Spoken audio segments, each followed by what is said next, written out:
بسم اللہ الرحمن الرحیم۔ السلام علیکم۔ اللہ کی یاد اور شیطان کی چال۔ ایک شخص ہر روز رات کی تنہائی میں اللہ تعالیٰ کا ذکر کیا کرتا تھا۔ اس کام میں اس نے کبھی ناکہ نہ کیا تھا۔ ایک دن شیطان نے اس کے دل میں وسوسہ ڈالا کہ اے شخص، تو ہر روز رات کو اللہ اللہ کرتا ہے اور ایک مدت گزر گئی اس کام کو کرتے ہوئے، لیکن کیا کبھی ایک بار بھی اللہ تعالیٰ کی بارگاہ سے جواب میں لبیک ہوئی ہے؟ تو کس عاجزی اور انکساری سے اللہ کی ضربیں لگاتا ہے، لیکن بارگاہ خداوندی سے تجھے ایک جواب تک نہیں آیا۔ اس شخص کے دل میں اس خیال کا آنا تھا کہ وہ پریشان ہو گیا اور شکستہ خاطر ہو کر لیٹ گیا۔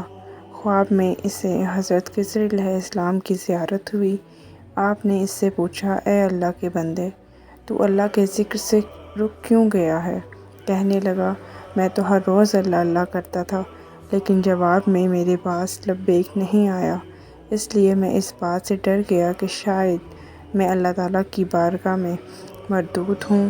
یہ سن کر حضرت خضر علیہ السلام نے فرمایا، اے شخص، اللہ پاک نے مجھ سے فرمایا کہ جا میرے اس بندے سے کہہ دو کہ تیرا اللہ اللہ کہنا میرے ہی کرم کی وجہ سے ہے۔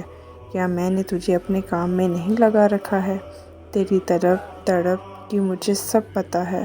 میں تجھے بھولا نہیں ہوں، نہ ہی میں نے تجھے نظر انداز کیا ہے۔ تیری ہر پکار پر اور ہر بار اللہ کہنے پر میں تجھے 1000 بار لبیک لبیک کہتا ہوں۔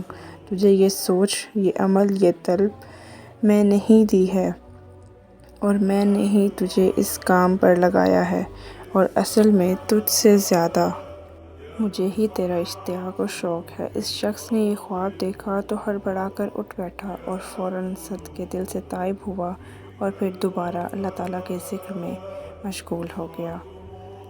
Thanks for watching. چینل کو سبسکرائب کرنا مت بھولیے۔ شکریہ۔